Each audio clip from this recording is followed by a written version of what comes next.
Covered insurance might not pay for this. So get all state. You can save money and be better protected from mayhem. Like me. Mayhem is everywhere. So get an Allstate agent. Are you in good hands?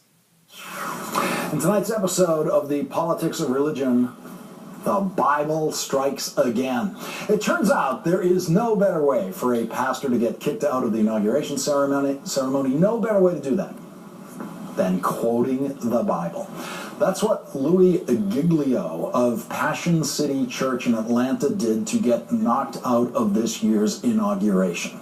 His participation was announced at 9 a.m. on Tuesday by the Presidential Inaugural Committee. It took all of a day for something to surface in Giglio's sermonizing past that made him persona non grata at the swearing in of a president who is in favor of gay rights, including marriage equality.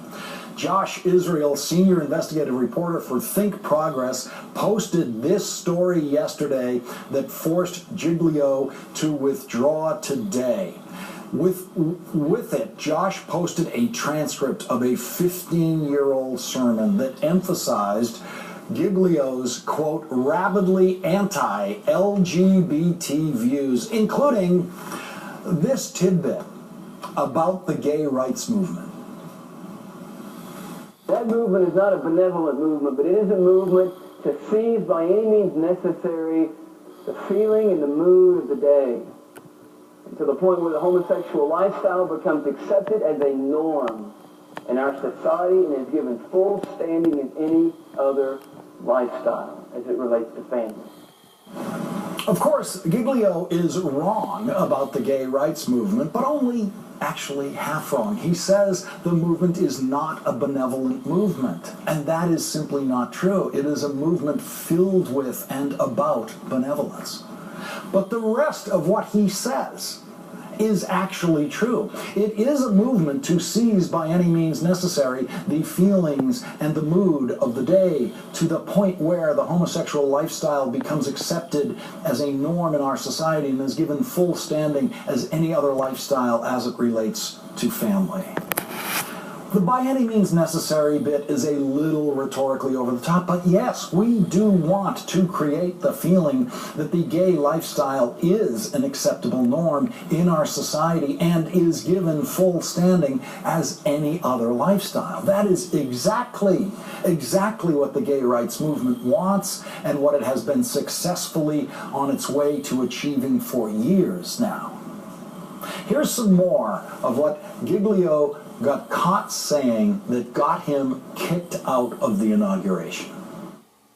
If you look at the counsel of the Word of God, Old Testament, New Testament, you come quickly to the conclusion that homosexuality is not an alternate lifestyle. Homosexuality is not just a sexual preference. Homosexuality is not gay, but homosexuality is sin. It is sin in the eyes of God. And it is sin according to the Word of God. And there you have a classic Washington gaffe. Now, I know some of you are saying, no, that's way worse than a gaffe. That is a terrible and hurtful and hateful thing to say.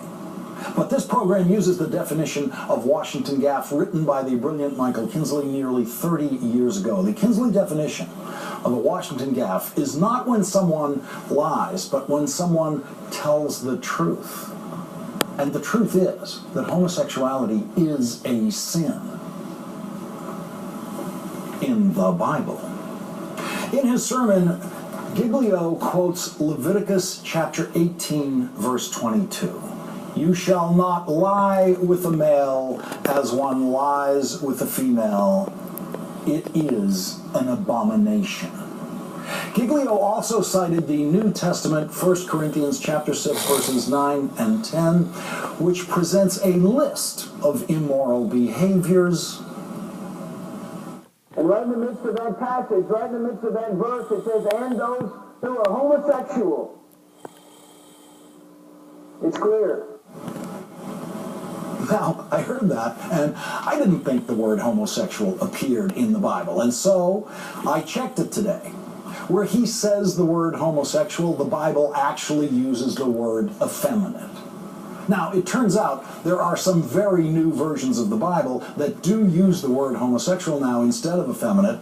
So the Bible, which is supposed to be the unchangeable Word of God, hasn't been absolutely unchangeable by haters of gay people who were unsatisfied that God never chose the word homosexual to specifically condemn homosexuals.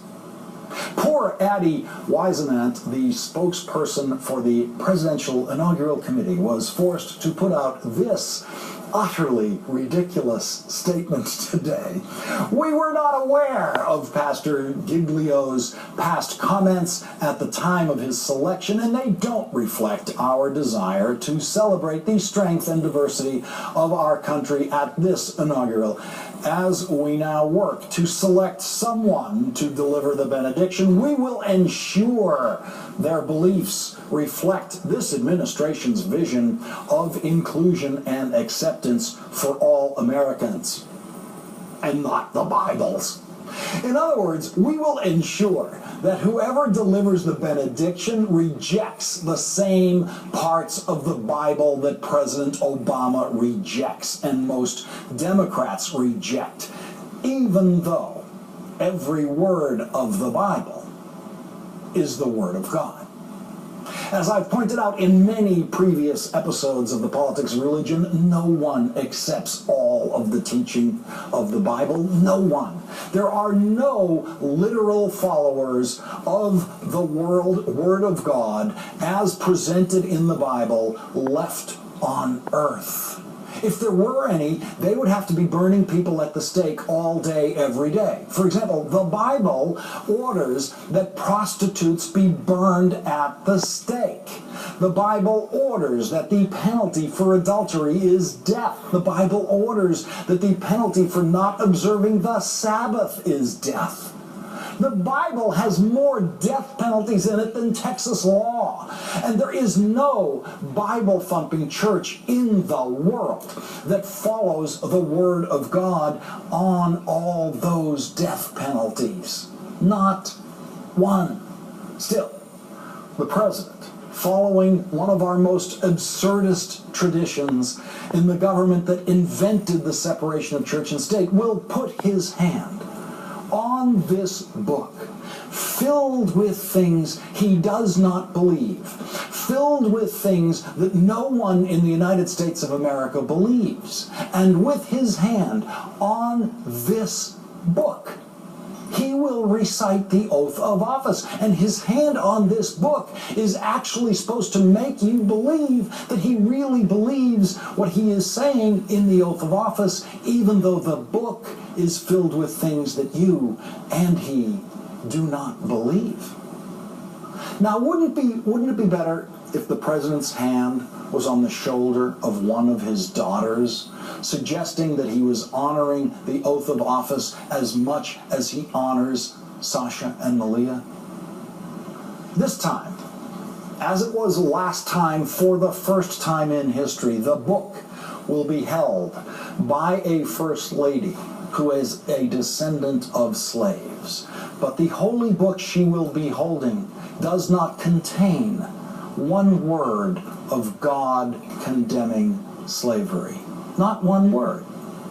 But that same book, which spends hundreds and hundreds of pages condemning all sorts of things, and couldn't find one sentence in here to condemn slavery, does indeed manage to find the space repeatedly to condemn gay people, as the now banished Louis Giglio says it does.